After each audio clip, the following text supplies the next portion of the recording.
आणि आज आपल्या राष्ट्राचे पिता महात्मा गांधी यांची पुण्यतिथी आहे। आजच्या दिवशी महात्मा गांधींना गोळ्या झाडल्या होत्या काही लोकांनी, आणि महात्मा गांधी म्हणतात कि एक हाथ से ताली नहीं बजती, ताली बजाने के लिए दोनों हाथ चाहिए। महिला एकटी समोर नाही जाऊ शकत,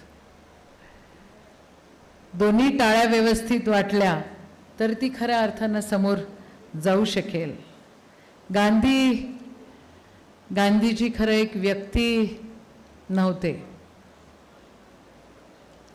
आणि त्यांना संपवणं एवढं सोपंही नाही आहे। ज्यांनी गांधींना मारण्याचा प्रयत्न केला ते संपणार, ते संपतील, पण गांधी एक विचारधारा आहे आणि ती कधीच संपू शकत नाही।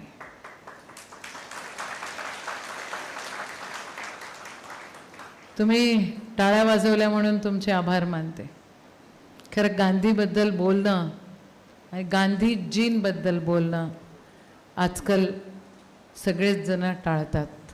आज त्यांचा शहीद दिवस आहे, आणि महात्मा गांधी होते, तो एक विचार आहे। त्यांनी आपल्याला प्रेम करायला शिकवलं, त्यांनी धाडस निर्भीड बनायला आपल्याला शिकवलं, आणि शांततेचा संदेशही त्यांनीच दिला।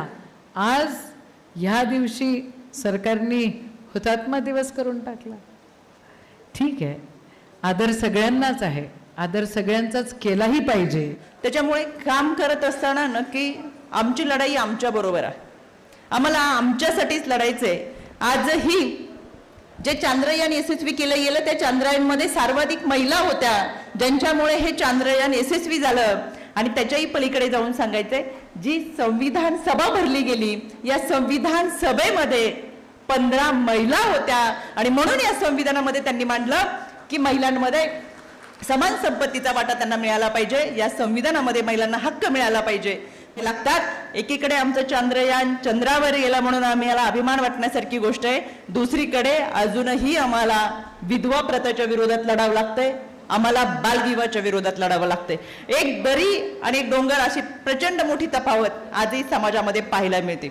यासाठी कारण की तुम्ही आता या क्षेत्रामध्ये आहात, पण आपणच आपले पाय खेचत राहण्यापेक्षा आपण आपल्याला हात देऊन पुढच्या पायरीवर चालण्याचा प्रयत्न केला तर निश्चितपणाने यशस्वी होऊ असं मला वाटतं। काम केलं जातं, आणि आम्ही महिला म्हणून जेव्हा काम करतो ना, तेव्हा महिला म्हणून काम केलं की पहिला विरोध करायचा, विरोधानं नाही थांबल्या तर धमक्या द्यायच्या, धमक्या देऊनही नाही थांबल्या तर डायरेक्ट चारित्र्य हननाचा संबंध लावला जातो आणि चारित्र्य हनन केलं जातं। मी आज युवक आणि युवती इथे ज्या काही राजकारणात येण्यासाठी इच्छुक आहेत किंवा त्यांनी राजकारणात आवर्जून यावं, समाजकारणात आवर्जून यावं, हे मी यासाठी सांगेन कारण जी काही व्यवस्था आहे, ज्या काही गोष्टी आहेत, आपण जर बघितलं तर मगाशी जसं मृणाल आणि मिनलनी सांगितलं तसं राजकारणात काही महिला आत्ताच आलेल्या नाहीयेत। असेल की स्वातंत्र्यानंतर काळात सुद्धा महिला जसजशा समाजात आल्या, जशा जशा राजकारणात पुढे आल्या, तशा तशा सर्वोच्च पदावर सुद्धा त्या ज्या आहेत त्या विराजमान झालेल्या आहेत। आत्ताच आपण बघितलं तर आजचं सर्वोच्च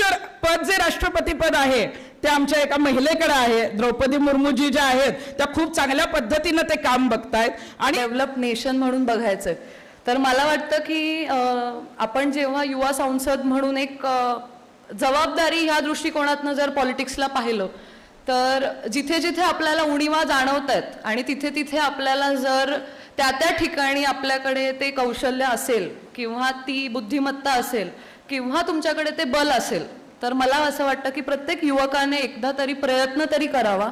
तुमच्यासाठी आज अंधवर इन्स्टिट्यूटमध्ये अनेक अशा संधी उपलब्ध आहेत जेणेकरून तुम्ही त्या सगळ्या मार्गांना म्हणजे तुम्ही पुढे जाऊ शकता ह्या सगळ्या मार्गांमध्ये, कारण का तुमच्या पाठीशी एक सशक्त खंबीर असं समर्थन उभं आहे।